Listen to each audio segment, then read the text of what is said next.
लिया घूमलिन कोई रिनिया के नलिया करे मुआ का साग गलिया गलिया घूमलिन कोई रिनिया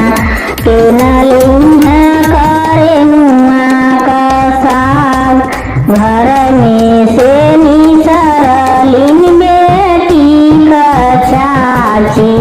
हमले करे मुआ का साग घर में से निसरलिन बेटी का चाची